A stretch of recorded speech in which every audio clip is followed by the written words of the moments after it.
Okay, I think I'm ready. Have you read the health and safety precautions booklet? Hello, my name's Milo. Welcome to the stream. Ding. Okay, things are good, I think.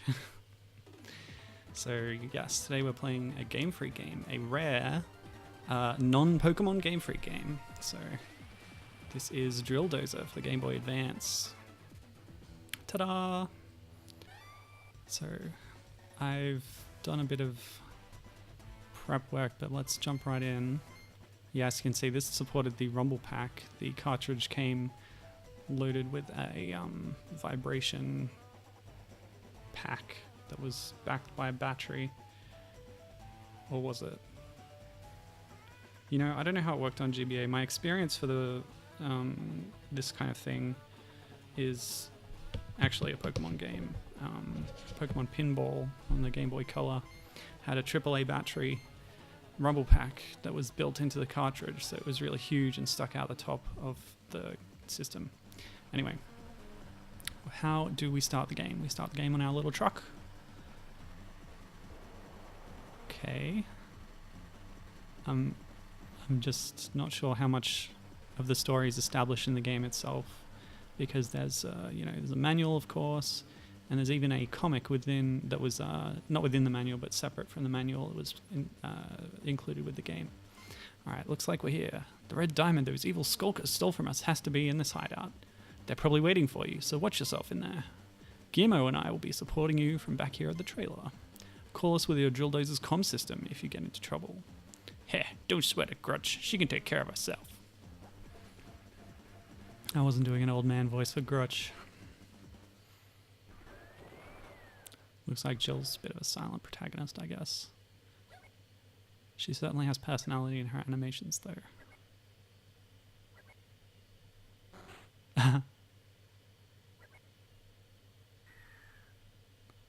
Fun. Maybe there was a plot thing on the title screen. Because it's sort of thrown us into... Yeah. Are you okay, boss?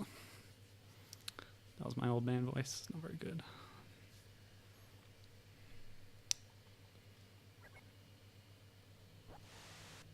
You must have sprung a skulker trap and fallen into a pit. Is your drill dozer still in one piece? I don't think I'm in one piece. Boss, can you hear me, boss? You're still inside your drill dozer, aren't you? What? You're not? You gotta get back to your drill dozer. Hmm? You can still hear me, right? That means it has to be close by. Hop back into it. Okay. Nice.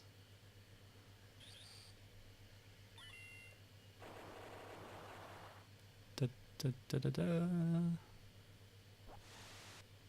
It takes more blah blah blah blah blah blah.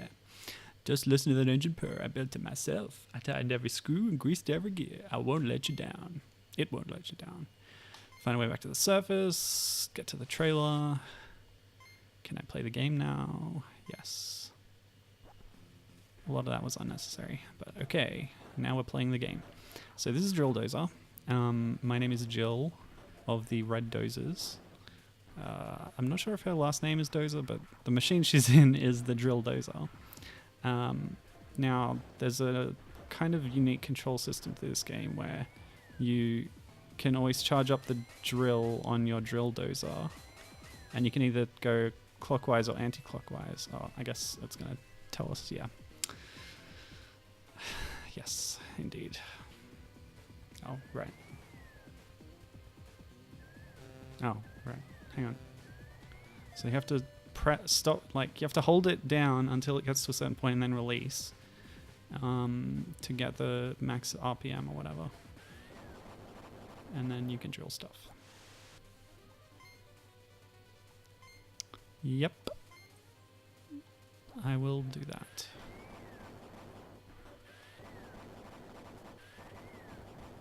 And I guess each wall has a health bar that pops up. You can't drill everything. It doesn't look like it really matters whether you're drilling right, pressing R or L to drill. Normally when you're using a drill, the direction does kind of matter depending on the screw of the drill bit, but boss, you're inside the Skulker hideout. Yes, okay. So I guess the solution to everything in this game is drill it. Ooh, signs. Attention skulkers. Business minions must always put on a fake smile. Thug minions are required to frown and look intimidating at all times. They're very well organized. And they're telling me how to save. Okay. Ooh, a help file. Interesting. Okay. So there's a lot of doohickeys on this screen. Gibbon's going to play along with my stream. Yes, we're both playing Drill Dozer. It's part of the game club this month. Chosen by Nova. He didn't give a lot of background, so the month kind of started out slowly, but hopefully between Gibbon and I playing it and talking about it, there'll be a bit more activity. So, like I said, it's a bit complicated, the control scheme, once you start factoring in the two directions of drilling, because what you can do is start drilling one way and then tap the other way, and it causes you to do a little back step like that, and apparently that's going to be useful later. Ooh, dibbly bops. Give me them bops. Okay, so... Alright. Tutorials. Self-repairing barrier. Yes. Oh my. I gotta upgrade my drill. Okay. Okay, Gibbon's checking out if there's an attract mode story. Yeah, so you can't continuously drill. You can only drill up until the bar comes back or whatever. But yeah. So getting another gear upgrades my drilling capacity. Presumably that lasts for like just the duration of the level, because I think that's just an ongoing mechanic. Finding gears to bypass specific obstacles. Yes, okay. Oh, I see. So when your drill gets high up on the bar, you tap it again and you get to drill harder.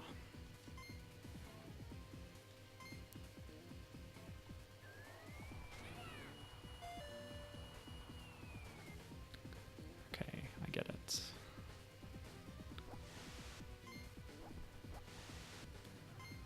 Yes.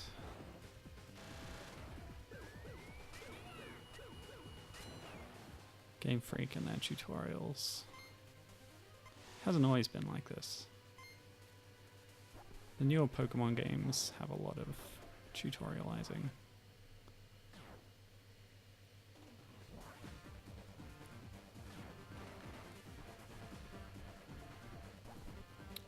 Oh, they found out about me. Oh, ah!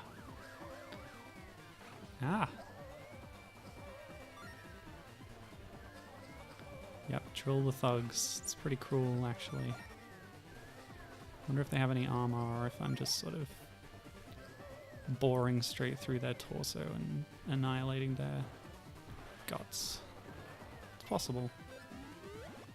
I got a thing. Oh, wrong menu. The whole start and select having two menus thing, that seems to be a GBA specialty. Gibbon says that the attract mode just loops through random gameplay clips. So they're intending for you to read the manual, read the comic to get the background on what's happening. Nope. So you need the shift up to get through those blocks and to get through these enemies, or maybe that was just, it just had more health.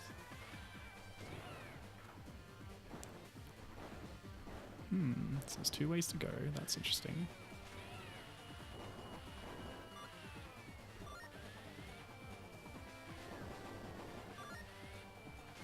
I'm a little confused on when I need to shift up and when it's fine to not. Also on which way I should go, down or up.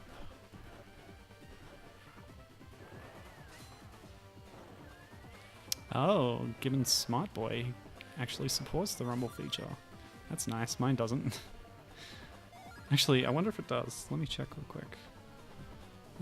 Controls. I'm playing with a PS3 controller, which of course does have a rumble feature, but it's a matter of whether the emulator shell is going to talk to it in that way, and it never has before.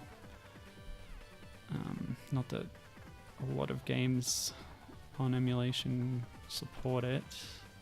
Yeah, I'm not seeing anything from a quick inspection, so I won't bother. Oh no, super strong, yeah, blah blah blah, okay. So I can't get around that yet. I maybe intended to come back to levels when I've got more power-ups.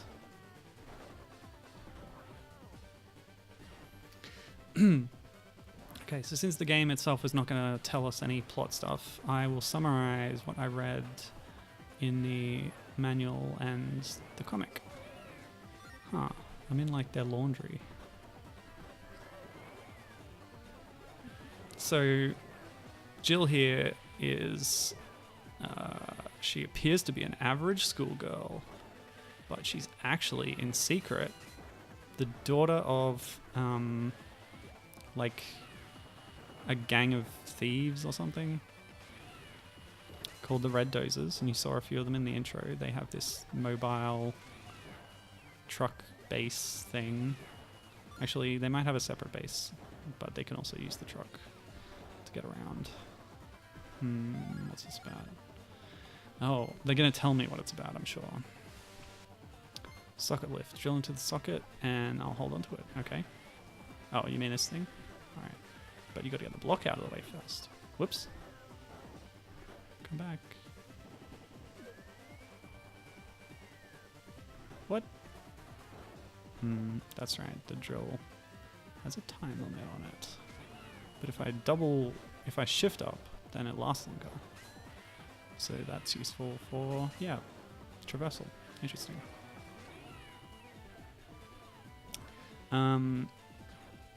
So I guess like Jill participates in the thieving actions of the Red Dozers in some way, which is why it's like a secret. I don't really get that, but it's part of the story. And so the Skulkers, who are these bad guys that I'm in their base, they have stolen a special something from the Red Dozers, and they attacked the boss, who is Jill's dad, the boss of the Red Dozers, and injured him, and he's bedridden from his injuries. So to retrieve their special treasure, Jill decided to take out the special Drill Dozer tank to strike at the Skulkers and get it back. And that's the red diamond that we heard about. Okay, so I might need a bit more gear power to get through this one, since it's thicker. Yes, okay, I just figured that out. So that bar on the bottom was the health of the barrier. So yeah, it's like they contacted her while she was on her way home from school, and she was like, don't contact me because it's a secret and stuff.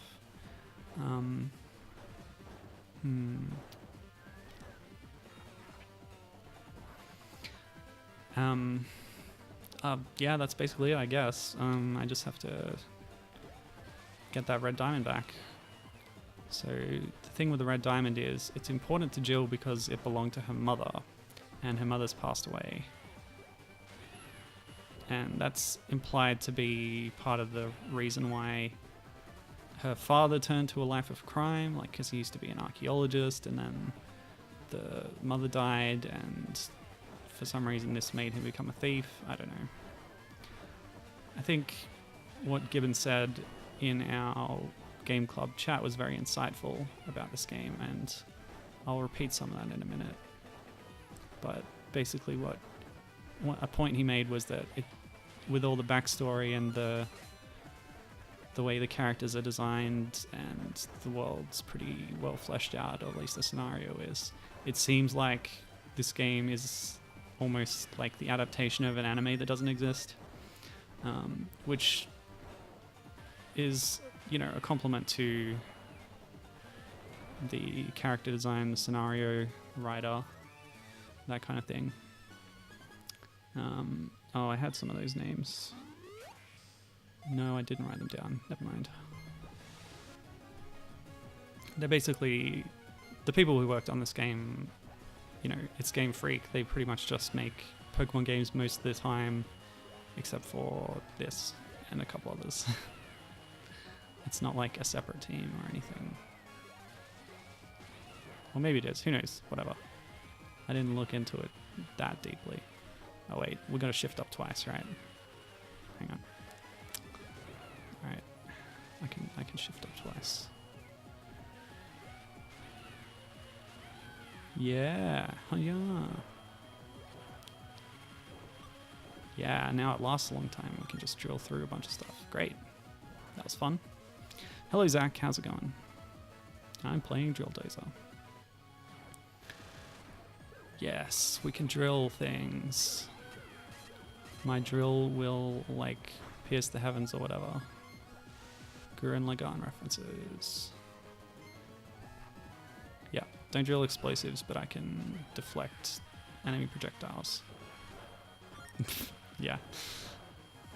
All the stars in the sky are the enemies, etc., etc.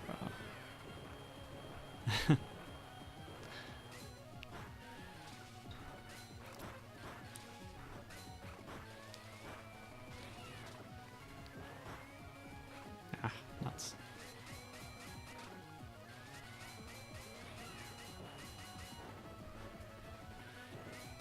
Sometimes it is an achievement to make it through a whole workday, Zach. Or it can feel like it. Hey-ya! So I guess the main reason that most people know this game and this character is from Smash Brothers Brawl, where she appeared as an assist trophy. But there's more to it than that, I guess. Now I don't know how to get through the steel blocks. I mean, yeah, basically, if you saw her appearance as an assist trophy, you know enough about the character. She has a drill robot and she likes drilling. But maybe we'll see as we play this that there's more to it. We'll see.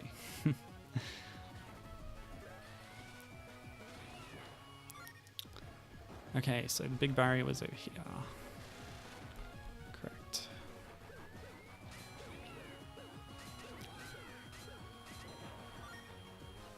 Some nice energetic music.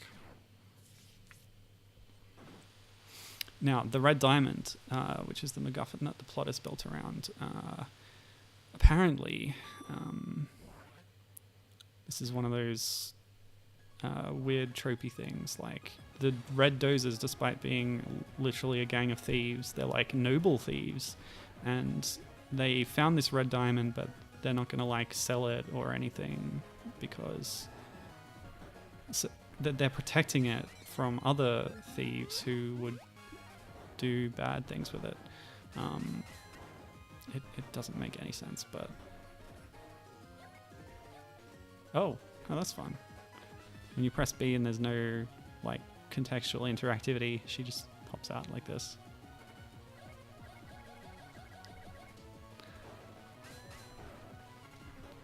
So what do I do now? Can I like hop on this thing? Not really. Oh yeah, and when you duck and go inside it, it is kind of like Lagann, isn't it? Or was it Gurren? I think Gurren was the big one. Lagann was the little one that drilled into this head, into the head. Yeah, you can do this dash move. Oh, I guess I can probably push this. Maybe.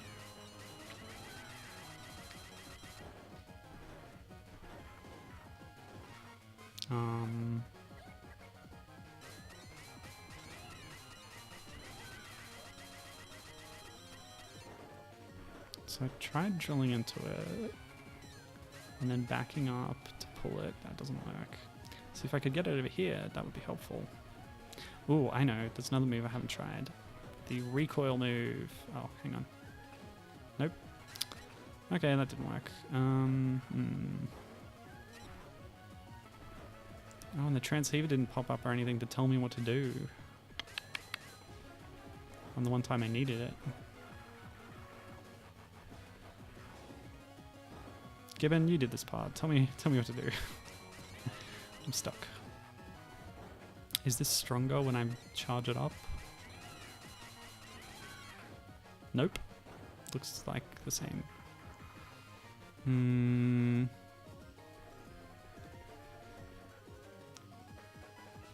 Everything resets when you leave a room.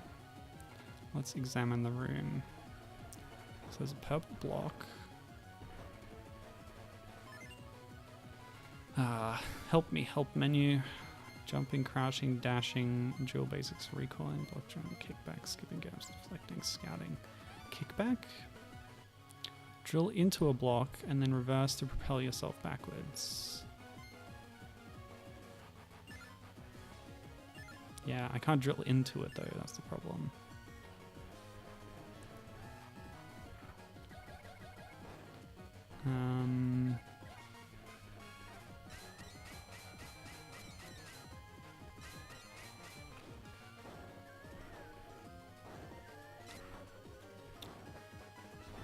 Well, that's the end of the game. Goodbye, everybody.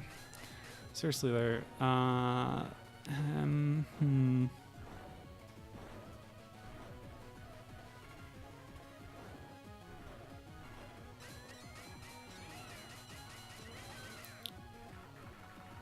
What am I missing?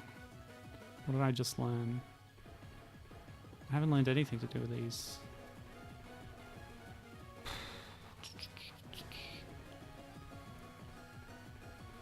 I came out of here. Did I go in? Am I supposed to? Okay.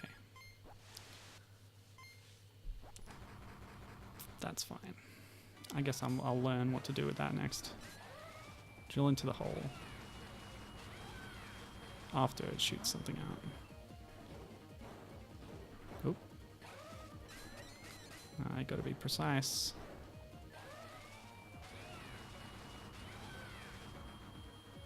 Yeah, take that.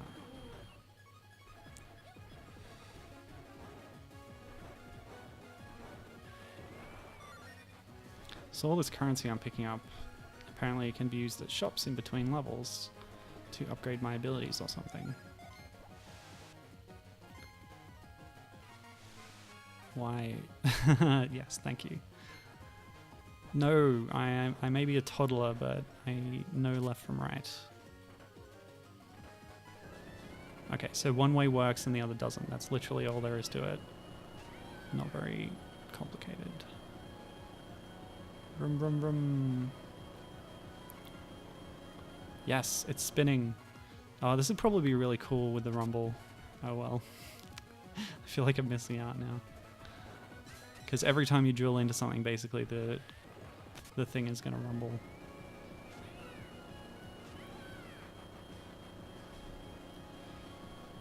Yeah, so the red diamond, it's connected to Jill's mother in some way.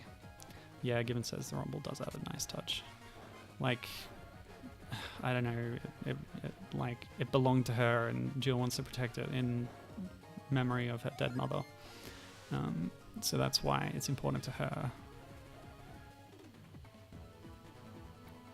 Now, the comic that I mentioned, the manual comes with a comic that sort of is a prologue to the game, giving you some much needed context for the events that we're going through.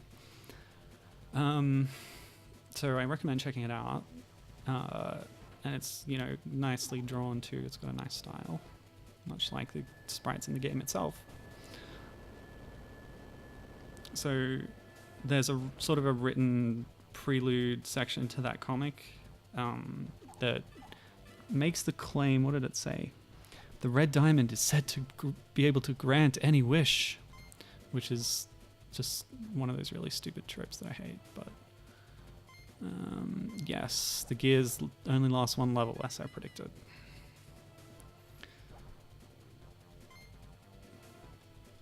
But it doesn't really matter. The idea of the diamond is it's a valuable MacGuffin that the bad guys want, and we want to not let them have it. So yeah, that was the picture of the dad in Traction. And they're explaining some of the plot here in this cutscene anyway, so they do establish it somewhat in the game. It's just that they start you in medias res, not in media res.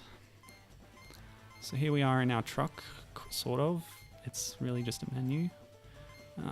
So map to pick an area. My equipment will all be the basic stuff because I haven't got anything extra. Treasures. I don't believe I would have any yet. That's right, I haven't found anything.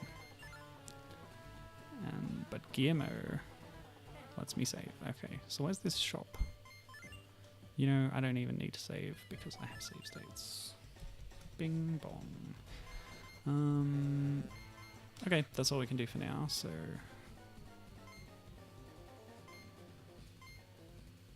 Huh. So at a certain point in the game, you can go to the tutorial, which I think is this, and find a secret room and put in like cheat codes and stuff. But I don't think we're up to that yet. So we'll just go to the next mission. Gibbon says, I wish there was a run button. I agree, Jill's walk seems a little slow. Yeah, I get it, dude. But, you know, I like that.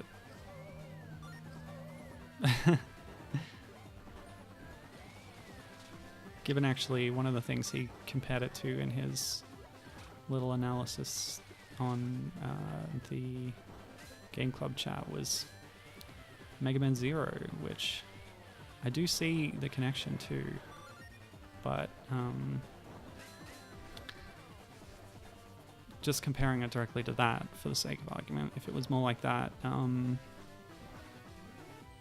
you could go faster, it would be a little less friendly. You run into enemies and stuff quickly.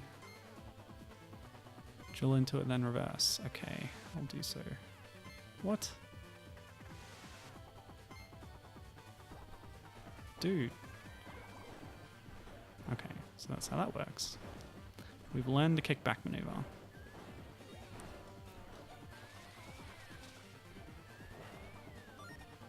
It's interesting having a game where L and R are your main sort of interaction controls. Although it also has standard platformer run and jump controls as well.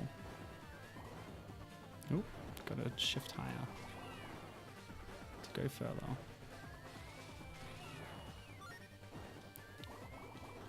Oops. Ah, just got to get rid of this thing first. Okay, hang on. Yeah, it takes a bit of concentration to shift up and then kick back from that.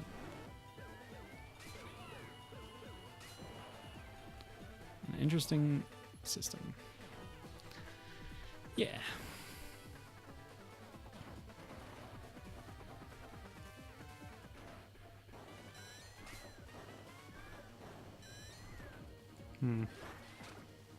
Ow.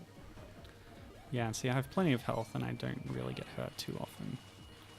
So it seems pretty forgiving.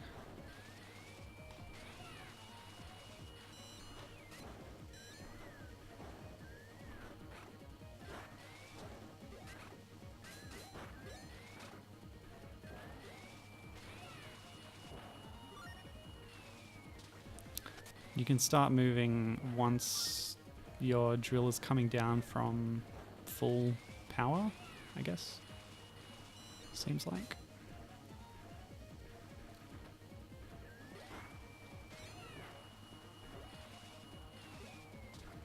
And the higher gear you are, the slower the come down process is.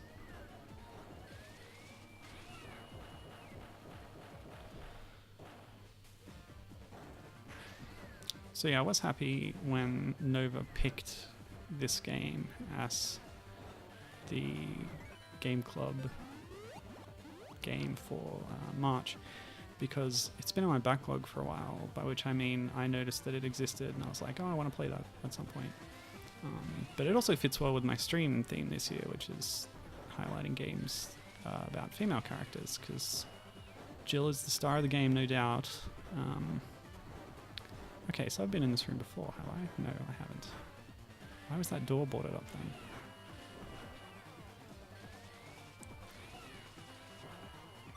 I like a game where the enemies are cute. It's nice.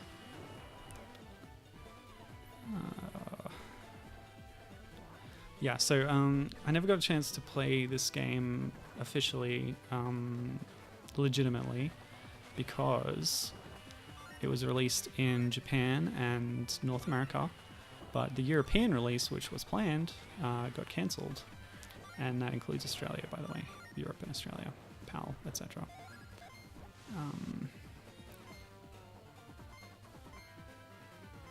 Oh, what? I was doing that before. I didn't know that was a thing. Oh, I see. So while you're holding B, you can look around, mostly meaning up and down.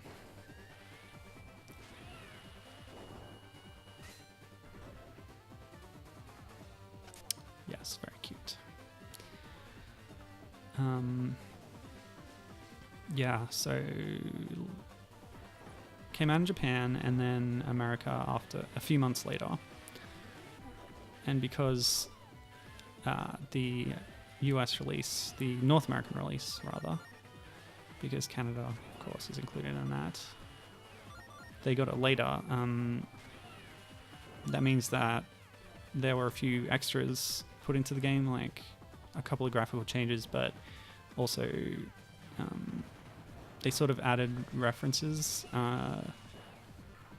So I mentioned the cheat code room. When you complete the game, you get cheat codes that change Jill's appearance. So, oops, I forgot to gear up. Shift up.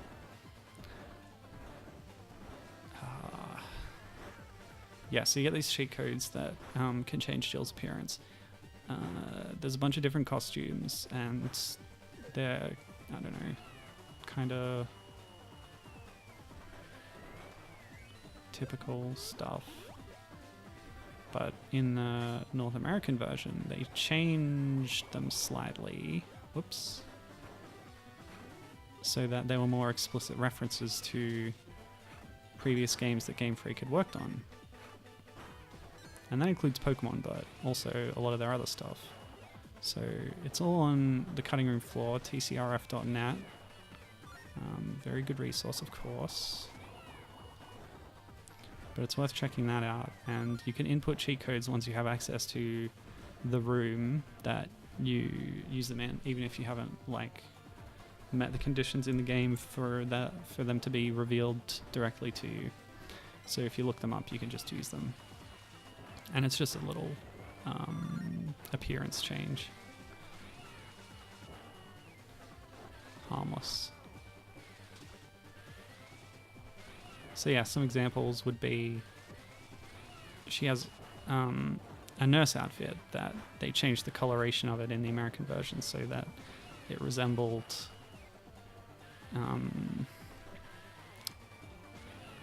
their Game Freak's earlier game called Clickmatic. Just as an example. There's also costumes that look like Mario because they did Mario and Wario in the SNES, which used the SNES mouse, even though that was only released in Japan. Interesting game. Introduced Wanda the Fairy, so first playable female protagonist of a Mario game. And of course she returned in Wario's Woods, debatably. There's nothing in the game that says that the sprite is Wanda, but most external sources like manga establish that they're the same character, which only makes sense, really. What else is there? So Quinty, or Mendel Palace on the NES. She had one outfit that they added a little hat to it to make it look more like the character from that game, whose name I don't remember right now. Quinty is the name of the antagonist. They actually did a comic for that one too. It's kind of a Game Freak thing, I guess. Because Ken Sugimori, of course, started as a manga artist. And although the Drill Dozer comic isn't done by him, I just think it's part of what they do is making comics for their games. Sometimes. I guess 2 examples.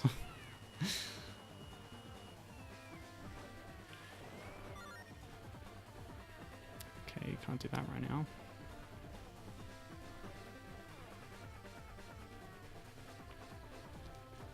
Yep, plodding along. Now, how do I get up there? Oh, I wandered through.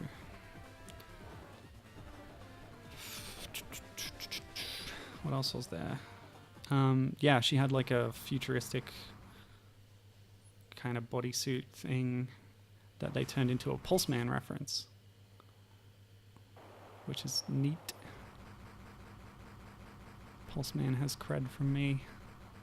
I think it's pretty well made. I should play that on stream sometime, but not this year.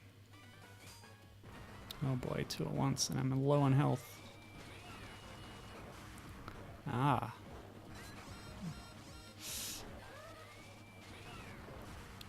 Okay, what I need to do, I think,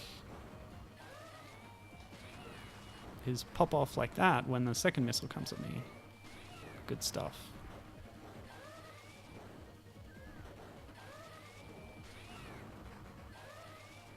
Oh, combo. Oops. Yeah, I can wombo combo these guys. Like so. Nope. Timed that badly. I think they've got out of sync. Alright, that should make it a little easier on me. Oh. Oh, he mad.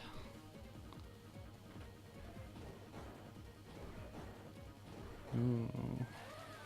Oops. I let off my drill too early. And again. Because I thought I'd missed, but it sort of homed in a bit after. Oops. And then I didn't shift up. See, it's tricky. There's a lot of muscle memory that is unique to this game, basically. You got to develop it. And I only have 1 health left. I should have held on. I might have done a little bit more damage. Yikes. There we go. Kaboom. Hopefully that's the last thing I have to deal with.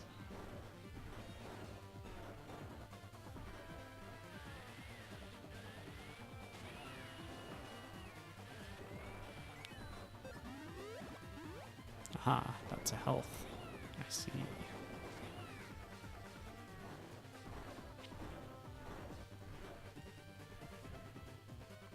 Okay, swinging chandelier. I mean, we did see that in the cutscene earlier, so I guess that explains why it's swinging, because the tank rammed it.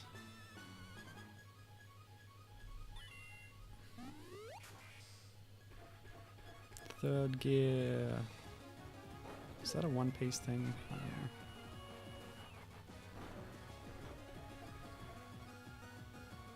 know. Oh, I forgot my bottle of water. My mouth's getting dry.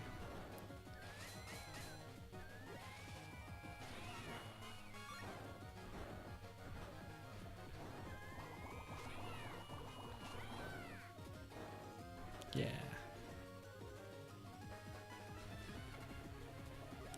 Charging up your drill is a little tedious because it takes time. When you get to the part of the level where they start demanding that you do it frequently, it can be a little annoying, I guess. And yeah, don't drill the electric guys when they're electric-y. Also, destroy all the office furniture. Mwahaha. Ow. Must be very cathartic for some. Ow.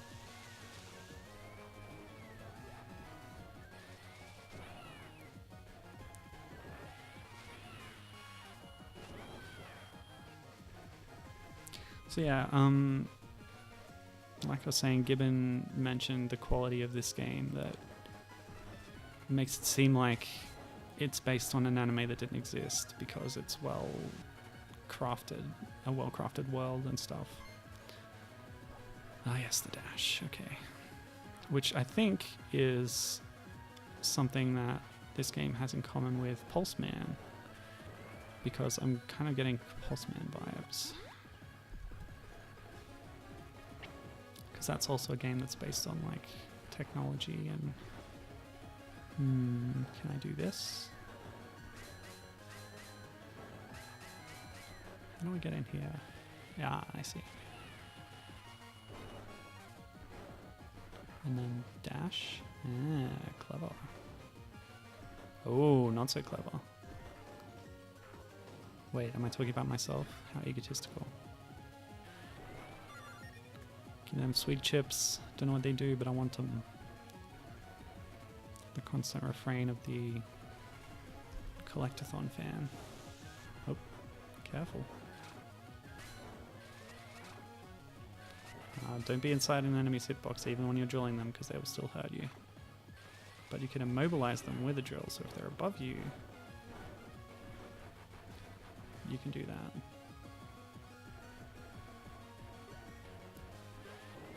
Oh, Gibbon says there is a dash thing. Did I do a dash thing?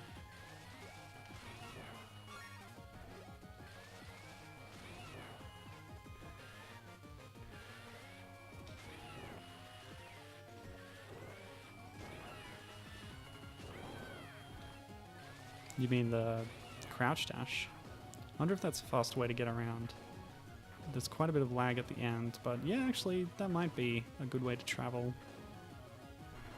Yeah, that works. Did you not get this far? Give me the goods, man. Stealing from thieves. It's fine. Apparently. Ooh.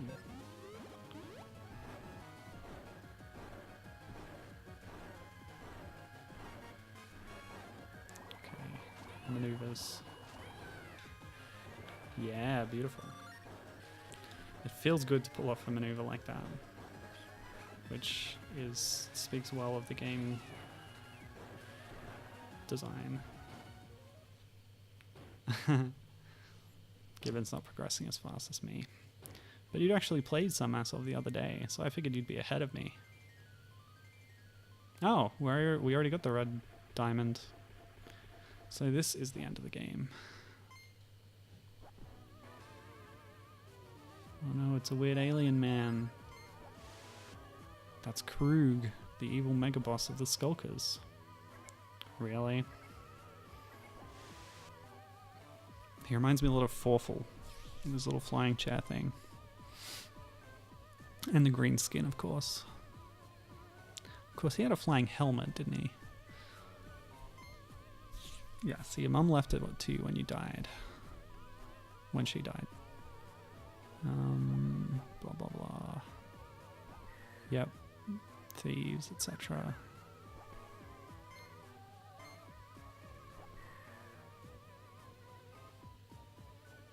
Yeah, you're right, Given. This probably is a good speedrun game. With all the little tricks and techs. Yeah, well, I'm going to destroy your podium, dude. What do you think of that? Oh, and your fancy chair. Yeah, take that.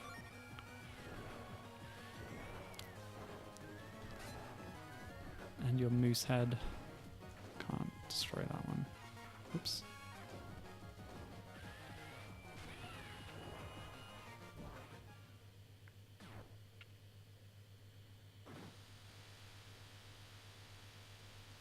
Yeah, so I mentioned this game wasn't released in the EU, PAL territories, etc. So that was the case through, you know, the lifetime of the GBA itself. But they did actually put this game out on the Wii Virtual Console. Yes, the Wii U had a thriving and robust Virtual Console store, although it did have some emulation issues. NES games were very dim and ugly. 64 games always have problems, and they were no different in the Wii U emulator. I mean, they were decent, but you had issues with like the speed of DK64, which was programmed in such ways to adapt to the lag in the original hardware, and when the lag was removed, it caused gameplay issues. And then, of course, there's the very lackluster DS Virtual Console on Wii U, where there's really no good way to arrange the screens, even though they give you a few different options. So I got to drill his drill with my drill. I can drill that. I can dig it. But yeah, in actual fact, the GBA Virtual Console was uncommonly decent, mostly because it was handled by M2, a separate company, or was it AM2? I forget. Anyway, I gather that they did a good job with it, and they also included nice scans of the original manual with it instead of a dopey digital manual that's just a bunch of text in a weird scrollable view thing, which is not satisfying at all. But yeah, the actual manuals in their original form are included in the GBA games only, I think, is the case, which is just bizarre, really. That, you know, they put that effort into it, but that sort of effort was never done with any other games or systems on the Virtual Console platform. Right. Yeah, so Nova's here. Hello, Nova. Thanks for picking this game for Game Club. And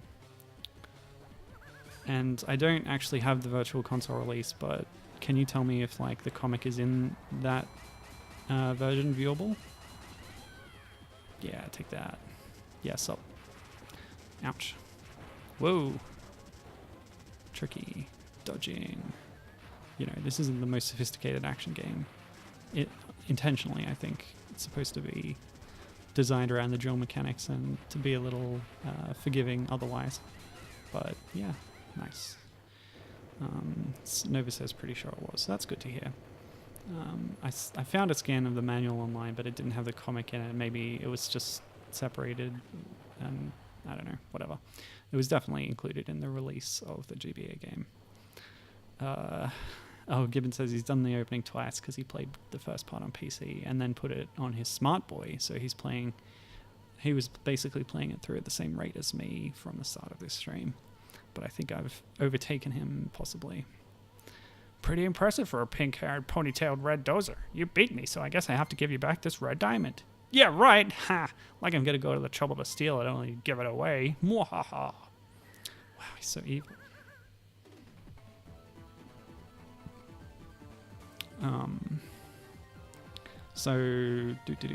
Yeah, so it never got a release originally on the GBA, but when it was on Virtual Console, it was released worldwide. Japan, US, and Europe, including Australia. And, you know, the odd thing is that when it was released here, it was not the American version, which is what we usually get if there hasn't been a prior release. And you just get English, and that's your lot.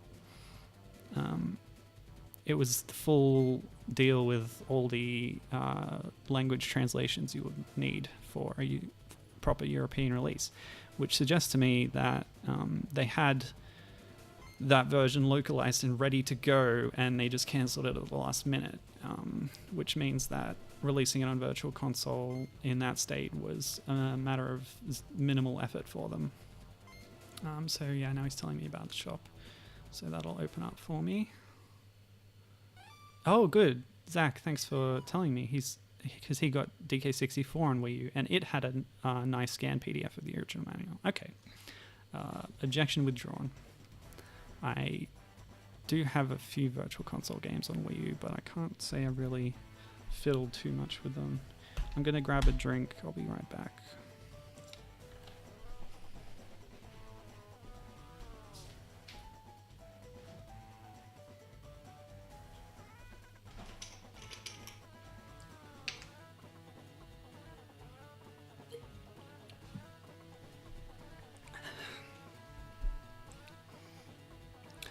And yeah, Nova saying Golden Sun, which again was a GBA game, so that's part of the M2 series of releases. had the map, and I remember having that map because I had both original Golden Sun games on the GBA. And yeah, they came with a nice, beautiful map of Wayard, showing the whole world and landmarks and stuff. And on the back there was like a sort of guide with information about different things in the game. Should I buy this or wait until something else opens up? I haven't really needed health, so I'm gonna come back later. Gonna forego that for now. I believe the thing that opens up the code chamber that I was talking about is something that becomes available in the shop, so we're gonna wait for that to appear. Oh, fantastic. Yeah, Star Tropics came with a feelie that there was a piece of paper that to reveal a secret code on it, you had to dip it in water because it was like invisible ink or something. And the Virtual Console release of that, according to Nova, had a video of someone doing that and the code being revealed. So, you know, there's only so much you can do, but yeah, pretty nice, I guess. Okay, so yes, the EU release was ready at the time but cancelled at the last minute, bit like, you know, Mother 1 situation, Earth Spacebound, Earthbound Zero, where they pretty much just had to pull it out of the certification vault and slap it on the eShop. Same deal with this game. So it seems that the European release was done before they'd started on the North American localization, because that's the version that came a few months later and had the changes to the costumes and stuff. Because according to tcrf.net, the EU release, which you can find on Virtual Console, does not have the extra costume changes and stuff that the North American release has and continues to have on the Virtual Console. So even if I'd bought the version available in my official regional eShop, it wouldn't have the extra changes for what I would consider the final definitive version. So yeah, that's unfortunate. But hey, it's got the languages, which is nice for our European friends. Not sure which languages, but I just saw that mentioned. Interesting situation. I really ought to bring that up in the Game Club chat later, actually, because I found that an interesting anecdote. So, who are these people? Are they also part of the Skulker gang? Because I'm drilling them pretty indiscriminately. So what's this? Oh, of course they're going to tell me. Air conditioning. So, yeah, for some reason, the air conditioning duct has a big grooved screw pattern inside, which happens to perfectly fit my drill, and anyone who's tried to screw the wrong screw into a screw hole will find that very unlikely. So I noticed that the direction of the drill came into play there again, so blue is one way and red is the other. And yes, this is an art museum, so we're going to destroy some art. Oh no, lasers. Pretty high-tech art museum.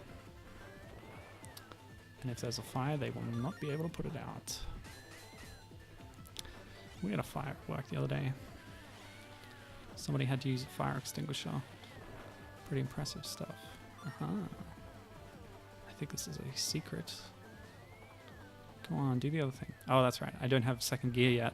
Oops. But now I do. Huzzah.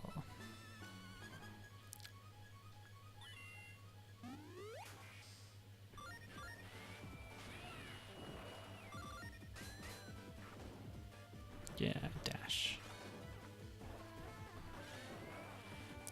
I want my monies.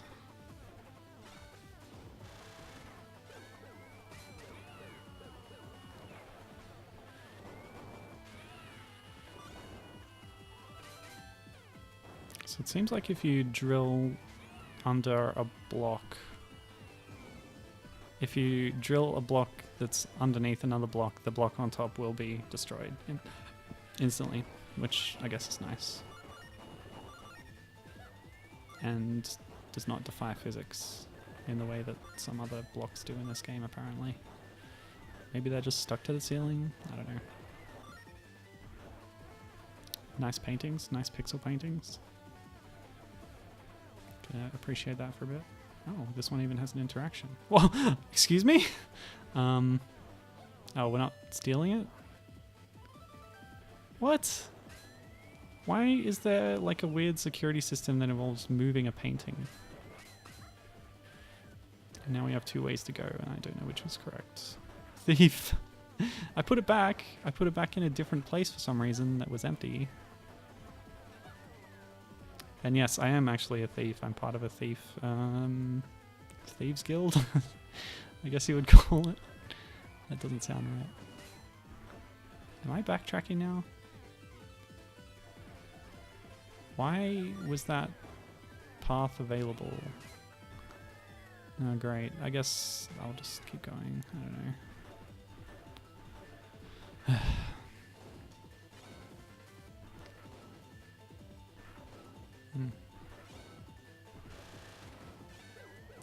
Yep, just retrace my steps. Hooray. So yeah, I'm pretty impressed with the game so far, and I think what it shows is that Game Freak is able to make good non-Pokemon games if they want to. Of course, you don't need me to tell you that. If you've ever played Pulseman or Tembo the Badass,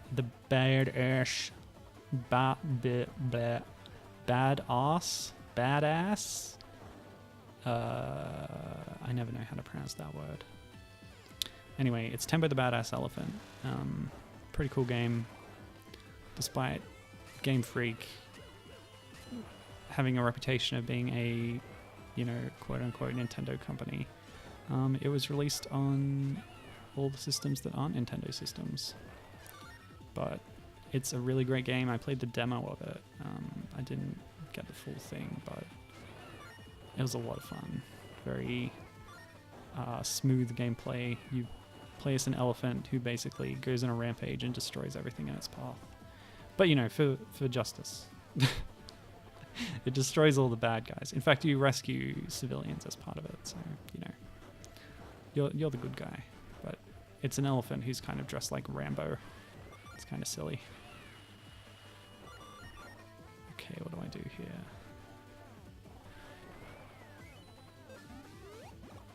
Health that I did not need. Fantastic.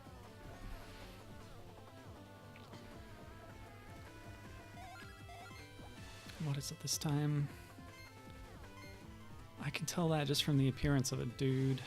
Oh, okay. Well, I can swap sides. That's information that I might have taken 5 seconds to figure out.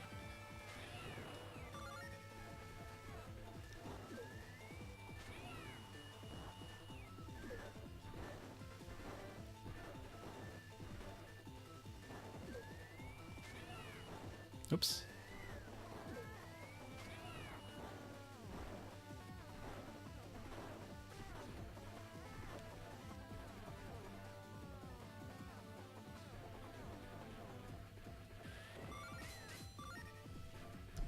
Yeah, but a virtual console is a nice thing when it's handled well. How do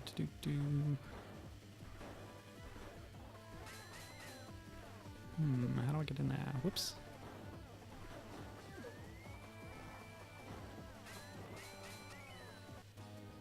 Yeah, gear me up.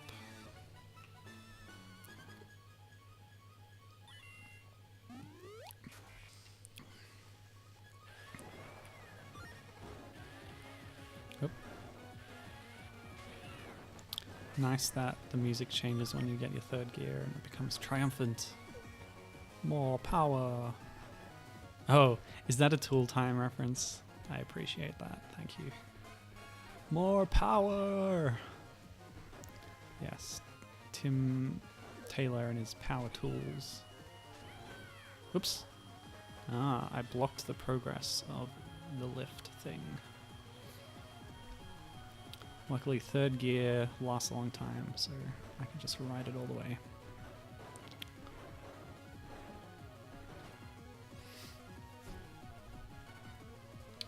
Now, I do want to just pull up Gibbon's comment here because I thought it was really well written.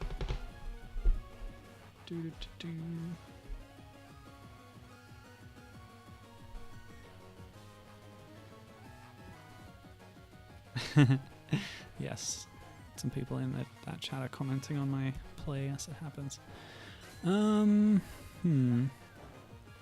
Still don't know about those purple blocks. Whoops. Oh. Oh, okay. Yeah. No, that's what's supposed to happen. There's nothing else for me up there. I assume I'd be able to get that treasure chest after finding some other ability. I don't... It's like, okay, it's kind of a Metroidvania thing or whatever to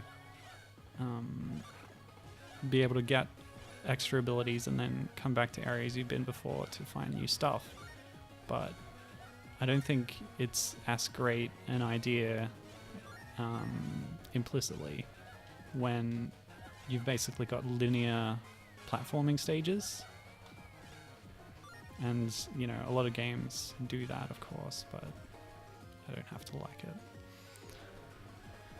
So I guess all these people are the cops, actually. I cannot drill through this shield. That particle effect, love it. So that didn't work. How about this? Perfect. Yeah, so this is actually something Gibbon mentioned, how there's the three factions. You've got us as the Red Dozers, the Skulkers have their own agenda, and the cops, the police people. And you'll see later that there's a character who is representing them, not just a bunch of little mooks. Yeah, they're trying to stop us, stop the bad guys, and presumably there will be some interactions later on. Should be interesting. Look forward to it. Yeah, fast. Whoa, that looked fun. Although that was pretty immense slowdown. Oh, who's this? Police dog. Is this a boss? Mini boss?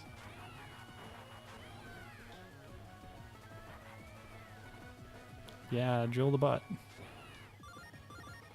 Drill the butt, Jill.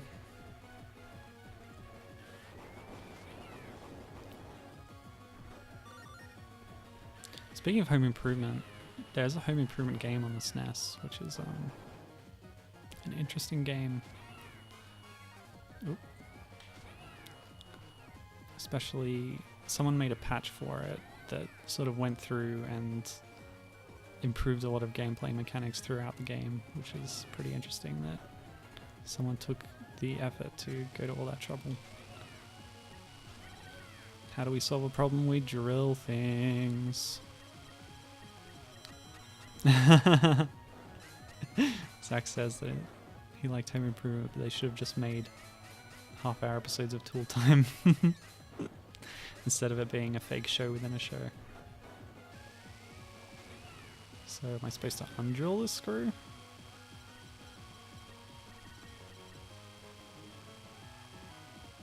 Because drilling it in didn't seem to do anything.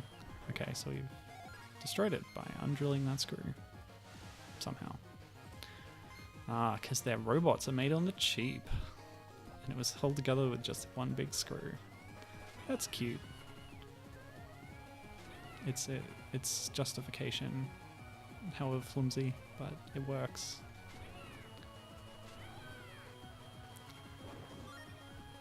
That's good writing justifying gameplay mechanics. Pay attention. Alright, moving some art, which somehow unlocks a door. Oh yeah, if you know the Home Improvement game, you definitely need to check out the patch. It makes it the ultimate version of the game. I saw a Let's Play or a stream or something of someone playing through it, and they're like, now it's an actual competent game. Although the game has a really weird concept. It's like you're on a movie set or something, which justifies them having different themed worlds while still being about power tools and stuff. I mean, yeah, it kind of makes sense, sort of. Oh, didn't quite make it. Timing is important. Yeah, their feng shui is ruined, says Nova.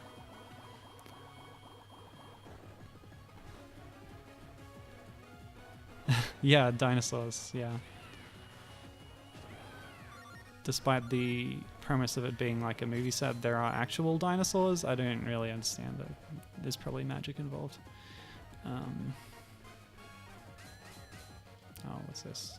Oh, wow, she can hold that? Impressive.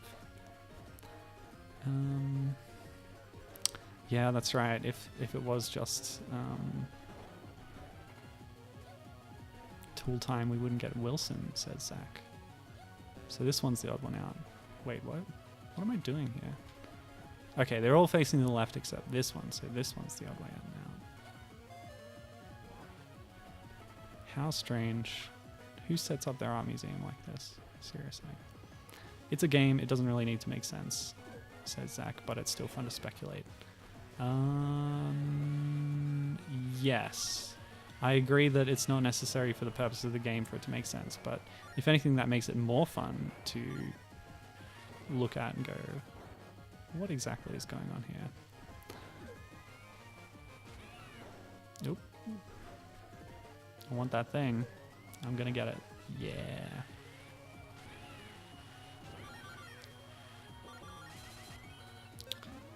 Yep, justification, more power.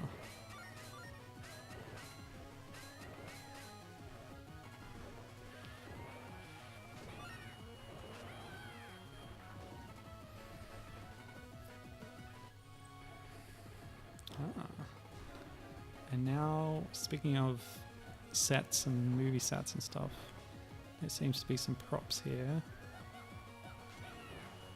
They're possibly backdrops for a museum exhibit. But I thought it was an art museum. Ow.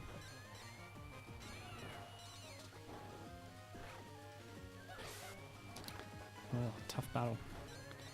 And progressively more of them are coming in as the curtains open. That's a nice little set piece. Alright, come on. Let me get behind you. Okay. Dog. Ouch. Okay, I don't have to drill the butt. But I seem to have removed some of its armor by doing that. Nice detail. What's this? What's this?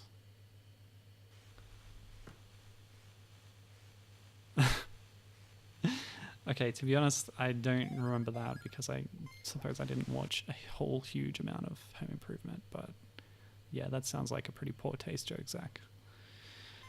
Okay, so blah blah blah, fist turn red, yep, got it.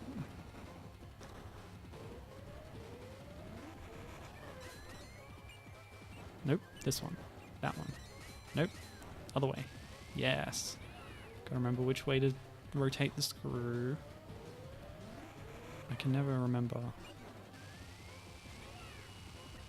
which one of L and R is clockwise and anti-clockwise, but if we're undoing a screw, it should be anti-clockwise. Although how my drill is able to connect into a flathead screw, I have no idea.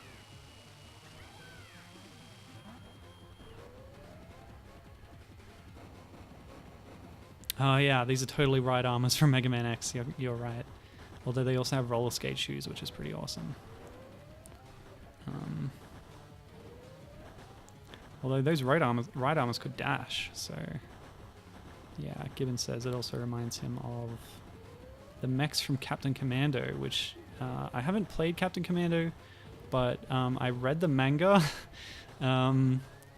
despite having no knowledge at all of the game, and so there's like a baby who's super intelligent and like who else?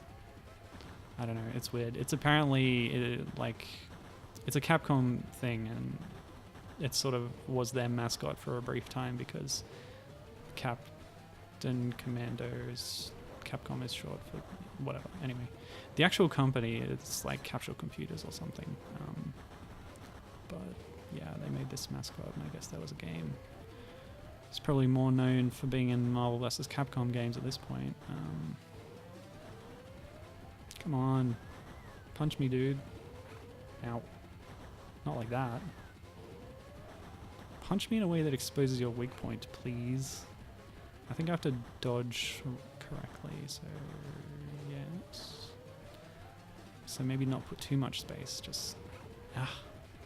Yeah, you got to stay right in this sweet spot to get it to do its combo. Ouch.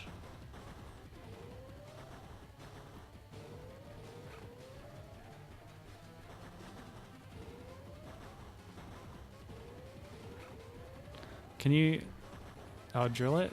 Maybe? Ow. Okay, so I think staying close but keeping the drill out will protect you. Yeah, okay, cool. Yeah, thanks, Nova. Of course. The solution to everything in this game is drill it. I should have known.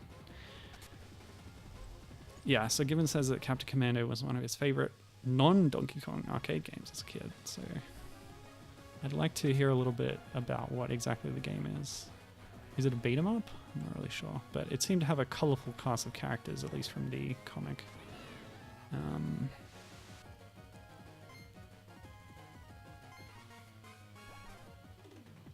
You're gonna show me a giant safe and then say, oh, you have to leave now. What the heck's up with that? Annoying.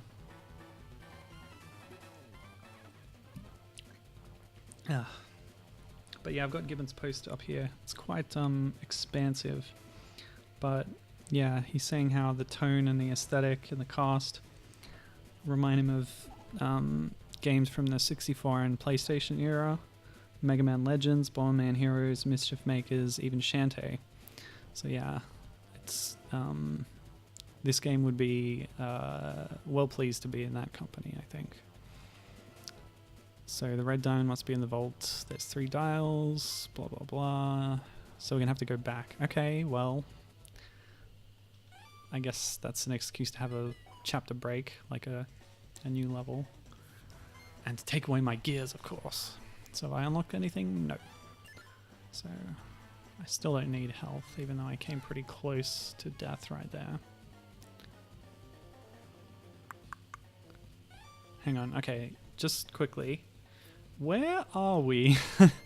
So you can see a landmass here. You can see sort of distinctive bay features and a city. It's probably part of Japan that's really zoomed in, I'm gonna guess. But it's also probably non-specific Fantasyland place. I mean, it's a bit sort of... Okay, so we are back at the safe, good. But we have to find a release lever somewhere else. What else did Gibbon say?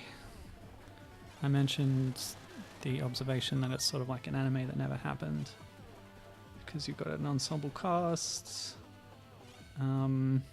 He mentions a game with similar mechanics on the Commodore 64 called Boulder Dash, which I haven't heard of, but sounds interesting. I should look that up later. Man, that's slow when you don't have the extra gears.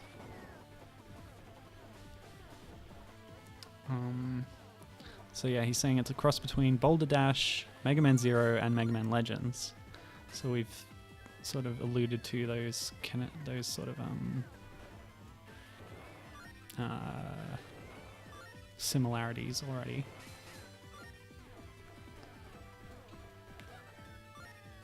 So yeah, Mega Man Zero certainly is trying to be an anime, and I'd say succeeding.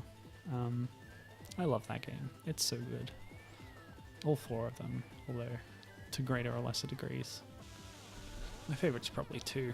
Oh great, now there's a weird electric ghost thing.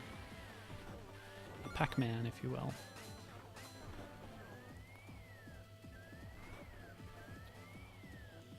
And yeah, Mega Man Legends Yeah, given saying in terms of the humor and the art style, it's a bit like that.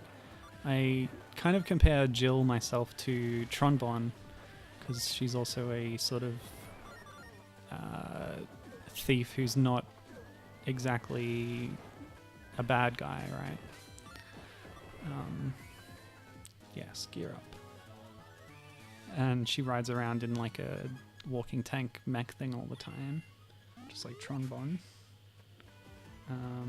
Yeah. So a lot of good comparisons there. Swap and then... Okay, that doesn't do anything.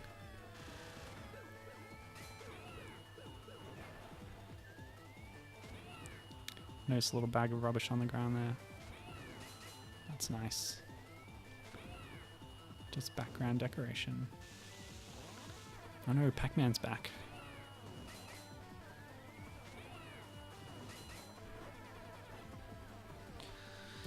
Okay, we got the rundown on Captain Commando. It's a beat 'em up. You get Capcom, i.e. Captain Commando. Mac the Knife, a space alien who looks like a mummy in shorts and a backwards hat. Oh, I remember that guy, yeah. Now that you mention him, he's like, yeah, basically what you said. Who else? Ginzu the Ninja, who is a pastiche of Ninja Gaiden characters, and Babyhead, the super genius infant who fights using his robot mech walker. So there's another connection for you.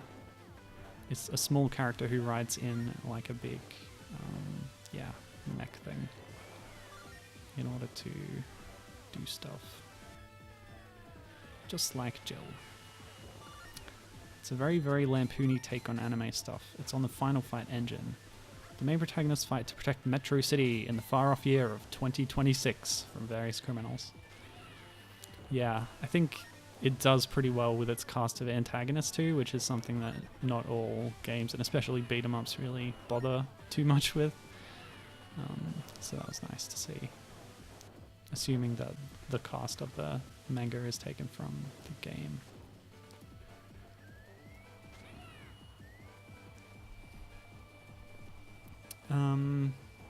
Tank Girl discussion. No, I was talking about Rockman Dash, Tronbon, comparing her to Jill. Ah yes, Poison. She's not in the original international release, is she? But she later became a Street Fighter character. Good for her.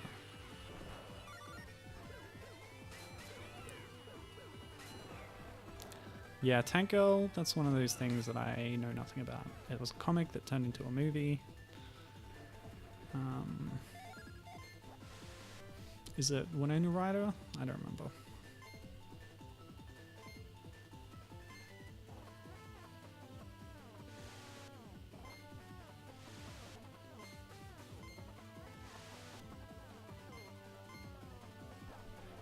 So there's a clue here on which way to turn the dial.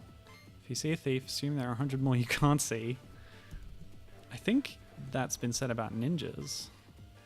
Okay, turn the red dial 2 times to the right and 4 times to the left.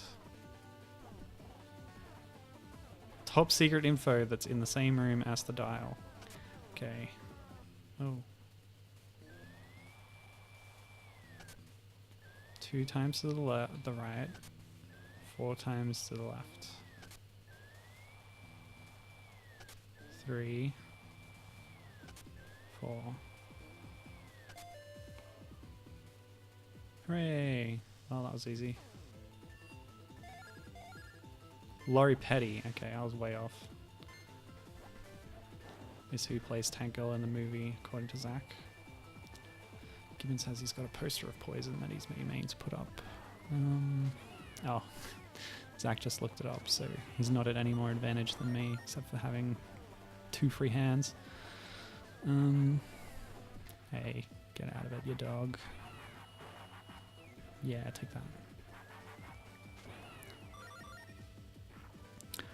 that. Yeah, that's a pretty good point, Nova. It's another one of those video game things.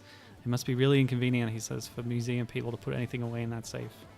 And yeah, like, I've actually, because I've been reading like some Mario manga 4 stuff to look for references to the movie for a translation project that I'm working on. I've seen a few gags with a few strips with that gag exactly of like Bowser on his way out to do some grocery shopping and he's like jumping across lava lakes, and yeah, it's pretty funny. Ooh, what's this about? Aha, here we go. Here we're introduced to the character that I was talking about before. This is the chief of police or whatever. The boss, at least. The character that you interact with from the police faction. Stay clear of those emp bombs. Emp bombs? No problem. Just use the fountain on them. Oh, okay. I can do that. Oh, cute. Okay, I can move it left and right by drilling this thing. Oh no. Yes. Yeah.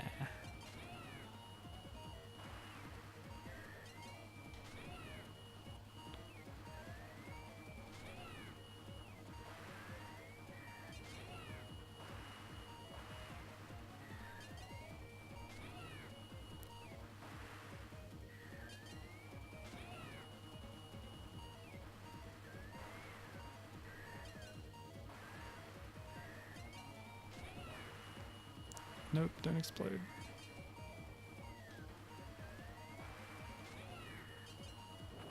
Ouch.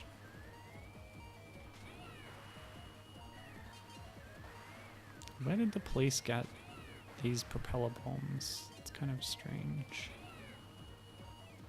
Yeah. Okay. I survived. Detective Carey, we've used up all our EMP bombs. Dang. Oh well, there's always the vault. Oops, I mean, never mind. We'll let that cute little red dozer go for now. Yeah.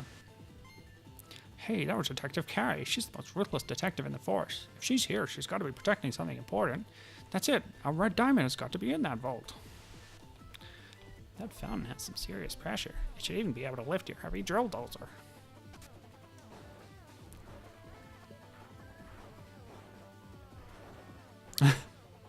She thinks she's cute. I ship it, says Gibbon. Please. Jill is like 6 years old or something. It's just, don't even go there. The police chief's an adult and Jill is a literal child. Alright, so I guess I have to move this. Hopefully it's going to stay moved. Because when the amp bombs were going off, it did not... let go. Okay. It does go back, but pretty slowly. Yeah.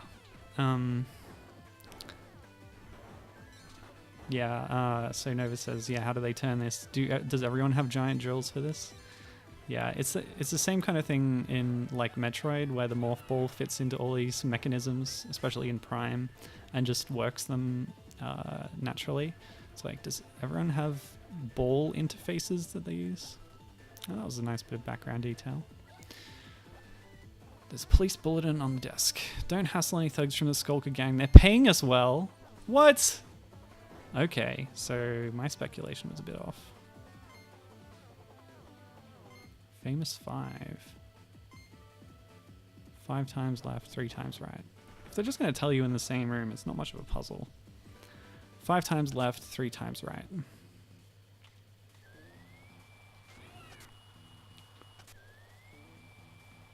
Three, 4, 5. 1, 2, 3. What did I do wrong? Yeah, Gibbon says that's fair enough. He'll ship it later when Jill has graduated high school. Okay, I'll let you pass with that. 5 times left, 3 times right. I must have miscounted.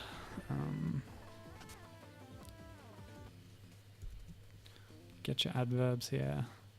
5 times left, 3 times right. 1, 2, 3, 4, 5. 1, 2, 3. Okay, it worked that time. Drilling stuff, drilling stuff. One more dial to go.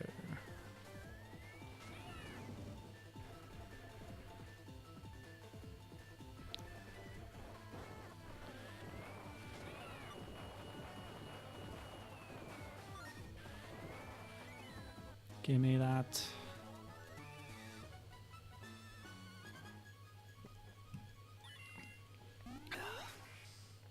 So yeah, Game Freak has made a lot of Pokemon games. I wonder how many of their other games you have played. I mentioned a few already because of the costumes in this game. So you've got your Mendel Palace, which is what Quinty was known as internationally. Oops. That was like a puzzle game on the NES where you flip panels in a room to defeat enemies.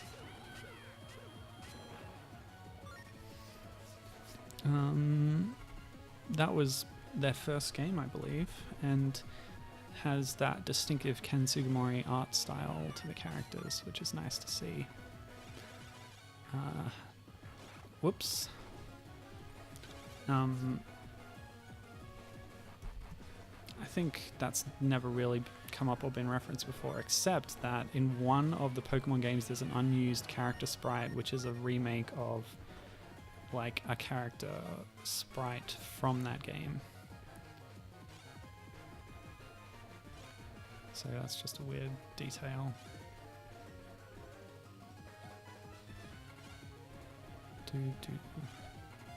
Oh, given with some Captain Commando lore.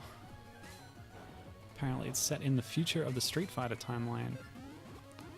Is that in common with Street Fighter 2010, which is set in the far off future year of 2010, and like at least in the localization, I think it didn't have anything to do with Street Fighter in the Japanese, but when they localized it, they were like, oh, this police guy who you're playing as, he's totally Ken or something. But yeah, apparently Metro City is where Final Fight takes place in the present. I'm screwing this up. And they make numerous Final Fight and Street Fighter references throughout the game. Isn't that nice? Some inter-series continuity. Doesn't happen often enough, but Street Fighter, they get special treatment from Capcom for sure. You get Final Fight characters becoming part of like the playable roster of Street Fighter games, like Poison, as we mentioned.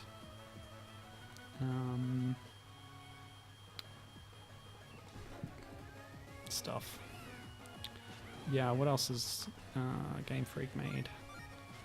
I was always interested in Jerry Boy, also known as Smart Ball. It's supposed to be Jelly Boy, but you know, the LR thing. It gets romanized as Jerry Boy. He plays a little blob of slime. It's pretty cool. Everyone but Hagar. Oh yeah, okay. Oh, it's still called Street Fighter 2010 in Japanese. Okay. Well, they changed something in the localization. Not sure what. But yeah, that's interesting. It's not like, despite the Street Fighter name, it's kind of a action platformer or something.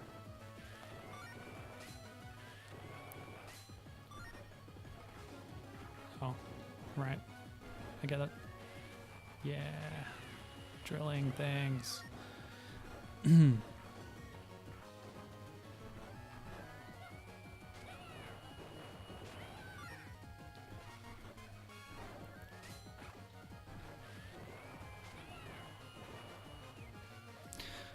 Let's see. So yeah, Jerry Boy, pretty cool stuff. What else have we got here? I think there was supposed to be a Jerry Boy 2. No, I don't know what I'm thinking of. So they also made Mario and Yoshi, which is known in Japan as Yoshi's Egg. For some reason, the North American version is just called Yoshi, which just is a terrible name that doesn't mean anything. Let me go. So yeah, they worked on a couple of Mario games, because they also did Mario and Wario a bit later, as I said. SNES Mouse thing. They did a couple of anime tie-in games. Oh, hang on. I shouldn't start this until I know what I'm doing. And I'll have to read a book for that. Take a look. Pieces of Picasso, Corner Dali, Chagall Carpet, Cézanne Salad Days, Gorgon My Way, Renoir's Memoir. Wow. Good puns. What else we got? Modern Masters, Art and Society, Fine Art Appraisal, Japanese Prints. Aha, a diary about the diamond. Oh gosh. The diamond is so tantalizing that anyone who handles it is compelled to take it for themselves and possess it. Oh boy, 6 times to the left, 1 time to the right, 12 times to the left. Good gravy.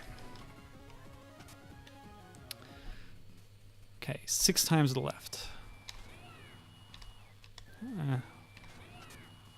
So that's 1, 2, 3, 4, 5, 6. At least with the level 3 drill, it's much quicker to do this. So that's 1 to the left, so now 12. Hang on. 1, 2, 3, 4, 5, 6, 7, 8, 9, 10, 11, 12. Wonderful.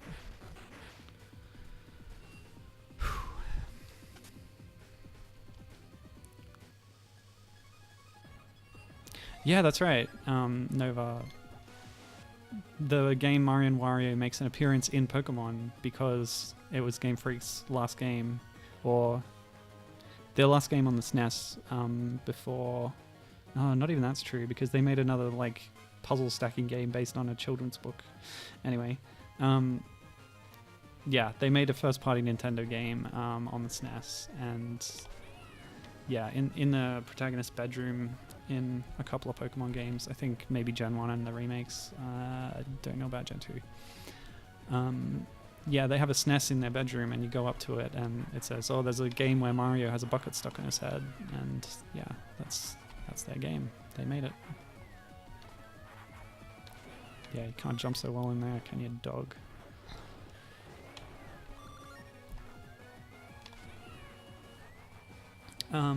Yeah, so that's cool. So yeah, Magical Tararuto-kun Tararuto is an anime that they made a game based on. Don't know anything about it, but it exists. And then Nontan Toisho Kuru Puzzle. So yeah, you've most likely never heard of that. I know I haven't. And then they did Pulse Man, and then they hit it big with Pokemon. So yeah, Pulse Man was pretty interesting. It was on the Mega Drive, so they weren't locked into Nintendo systems quite as much at that time. Although, as I said, they've had a few on other platforms since then, such as Tembo, and just recently they had a game out on computer called Giga Wrecker, which is a interesting looking anime style action platformer game, but with like physics elements where your character can, like, there's particles of debris that are like flying around the screen all the time, and you have the ability to like gravity gun them up into a ball and like make a projectile out of it or something. Oops. This is tricky, man. Tricky controls. Gotta concentrate.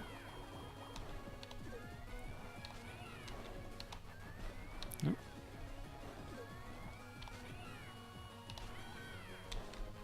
Okay. Woo. I'll save that. So let's see what else they did. So I just sort of listed all the pre-Pokemon stuff.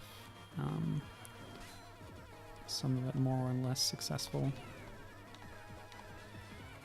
But they also made the mini games in the Game Boy camera software, and they're pretty interesting. I really ought to stream that whole thing one time.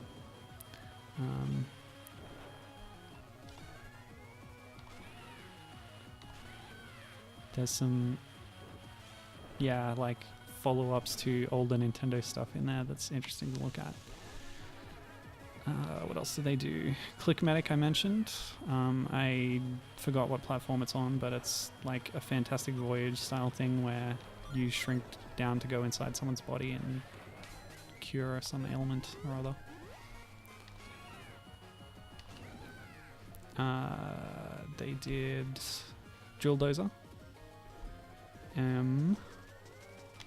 Harmonite, of course. Recent release on the 3DS, a rhythm platformer. And another one on the 3DS, Pocket Card Jockey, which I... there was a demo and I wasn't very impressed. You know, it's cool. But it seemed to be a very niche kind of thing. It combines Japan's great love of horse racing with solitaire. I had some fun riding, but I wasn't too bothered about the gameplay. Giant enemy crab. Although it's not that giant. Nova says, look out, it's that thing from Bubble Bubble. You mean the ghost thing? Pow. I haven't played nearly as much Bubble Bubble as I would like. Okay. Interesting. So, given saying about Street Fighter 2010, in the Japanese release, the main character is a new character called Kevin Stryker of the Galactic Police, fighting an invasion of criminal parasites. In the US, they changed the main character to be a retired and now cybernetic Ken and made accommodations in the plot for him.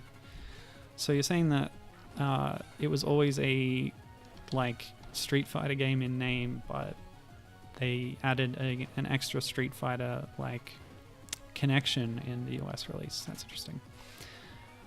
All right, let's open this vault. Yeah, the ghost thing. Okay.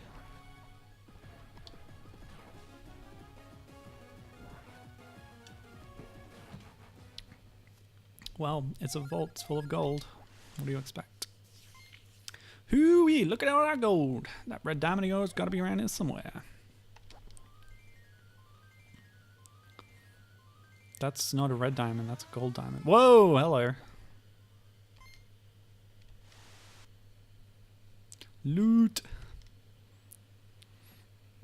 The yellow diamond. Interesting. So she's been captured by the spell of the yellow diamond and... yeah, I just said that, dude. Yes, she's been overtaken by greed. And yes, she has a more advanced suit than the standard one that we saw before.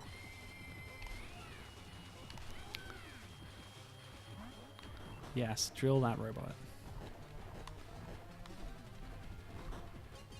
Now, the Drill Dozer is so cute.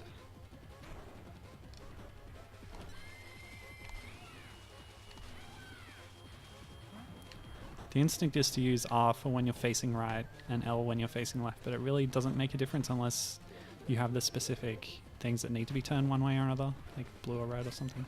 Oh, it's coming back. Yikes. So if you get caught by the giant handcuffs, you got to drill the purple one to free yourself. So I don't know if she's throwing up or down. Ah! Ouch.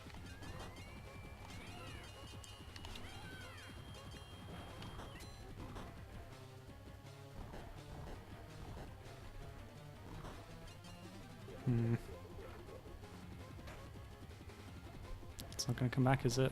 Damn. Okay, there must be some tell in her movements to tell you whether it's going up or down and whether it's going to come back or not. There was... it briefly showed the handcuff being lower before she threw it, so that told me... yeah, and that's higher, so it's going to be like that.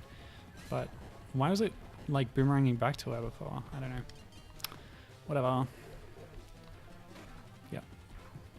Get in there. Oh! And it came back that time. Damn.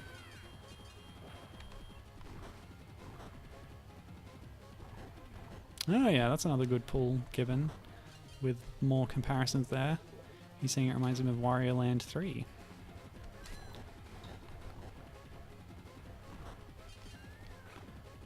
Because you can use power-ups to go back to previous levels and get more treasure. It didn't work quite the same way in Wario Land 3. I think with that, everything was there in the level for you. There are a few treasures that changed the game, but I don't think they changed your abilities. I played a lot of that game when I was a kid. Maybe not enough. It's not very fresh. I've always, for many years, been intending... Yeah, it came back that time. Why? I don't know. Yeah, for many years I've been intending to do a Wario series playthrough of the whole lot of them, and I've even like bought a bunch of games in the series to prepare for that. But I just need to start one day. I think I basically have everything I would need for it. Ugh, nuts. Yeah. Gibbons also says about the diamonds that the plot revolves around look like they're right out of Wario Land 4. I mean, they're pretty basic gemstone designs. The standard cut of gemstone. I forget what it's called. Oh gosh, I only have 1 health left and I gotta do a whole nother phase. Well, my save states will see me through. Well, we'll see the game over screen first, I guess. And the cost is a little WarioWare-ish. Oh, I see. What happens if I do that? Oh, I start from the start? No thanks. Okay, he's saying Wario Land 3 did have you get new things that open more stuff in previous levels. They're not new abilities, but more like you can break certain blocks or open up previously blocked areas. Okay, thanks for clearing that up, because although, as I said, I did play it a whole heck of a lot, it was a while ago.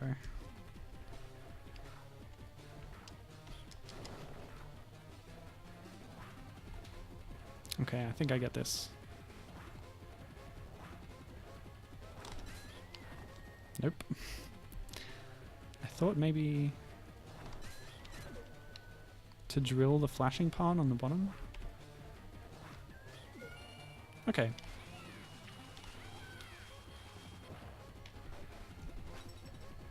Oh. Hidden police people in their tiny mechs.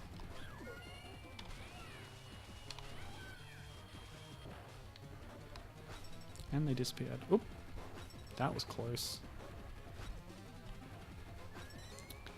But I see what I didn't notice before, that health bars can go green, yellow, red, so one bar is not necessarily one hit.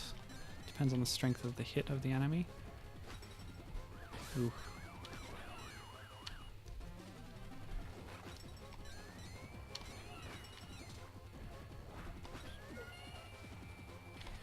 Oops. Didn't get the full speed up there. Ow!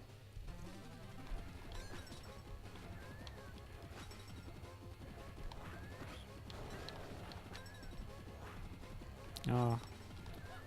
The boss butt stomp destroys all the enemies anyway. I just have to not get hit until I get the lock on.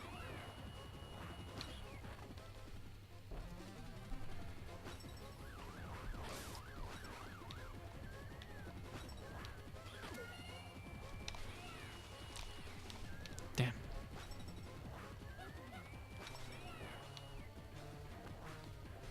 Come on. I should have been more careful with my health. This is getting nuts.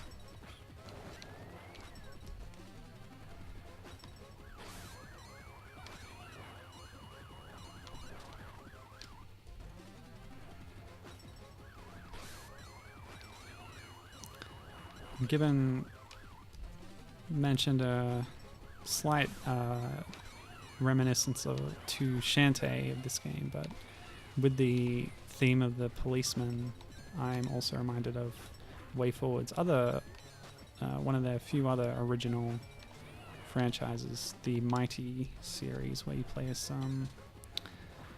oh gosh, what's her name? She's a policewoman. And sometimes a firefighter. Bang! Gotcha. I think it's like some like Jill Paddy Wagon or something. Ah, that's not right. Oh, it's Paddy Wagon. Ah, there you go. Good stuff. But yeah, there's a bit of a way forward look in the character designs here, even though they're a bit more chibi. See, she's come to her senses. She just came to arrest thieves. So we found one of the magical diamonds, and I guess there's 5 of them? Yeah, I got the wrong diamond. Can diamonds be other colors than white? I mean, color in gemstones comes from different elemental impurities, or like molecular impurities. But carbon has a pretty rigid structure. I don't know if there's space in its lattice for like things to replace the carbon atoms. It would have to be something chemically similar to carbon, like silicon. But would silicon change the color? Not really. Alright, so they're calling me boss. That's established in the comic that now that the boss, Jill's father, is out of commission, she is the current boss as declared by old man over there. So yeah, she went crazy because of the diamond. And yeah, we got the wrong diamond. Something happened to 5. Wow, so I guess we're 1/5 of the way through the game. And we've been going for a pretty good while, so maybe that's a good milestone to end on. But yeah, I'm enjoying the game so far. I'll definitely keep playing it myself for Game Club. I'm going to get through the whole thing. But yeah, we didn't get through that much of it, really. But hey, that's cool. Bit like Catwoman, I guess. The older a game that I play, the sooner we can complete it, as we saw last week when I took about 5 minutes to beat each like Atari 2600 game. I didn't mention the Metal Max connection. There's 2 scenario writers credited on this game, and mostly they've just done other stuff at Game Freak, mostly Pokemon. But one of them also worked on design for Metal Max, which has some connection to this because you ride around in like tanks and mechs during that, but it's an RPG. I don't know. Wasn't much to say there, but that's the only other note I had. So yeah, I think we'll stop there. There's nothing, like, I haven't got any other equipments.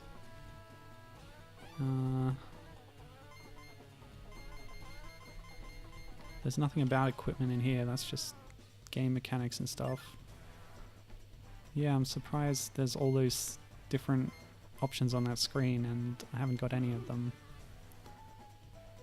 The yellow diamond doesn't even count as a treasure. I guess these are optional, that I'll go back to places to get treasures later. Yeah, I don't feel like I've made too much progress, but I guess I've got 1 of 5 plot coupons. Have I purchased power-ups at the shop? No, I've only seen the energy tank for sale. Maybe more things will become available if I buy the energy tank. It increased my health by double, and now there's another one available for a bit more. But no, nothing else has come up, so yeah, I guess I'm not very far into the game. There's going to be a lot more to unlock as I go through it. But yeah, I'll do that on my own time. So thanks for watching the stream. It's been pretty fun. This is a nice little game. I don't know if it's a forgotten classic from the Game Freak catalog. I think it's reasonably well known. I don't know.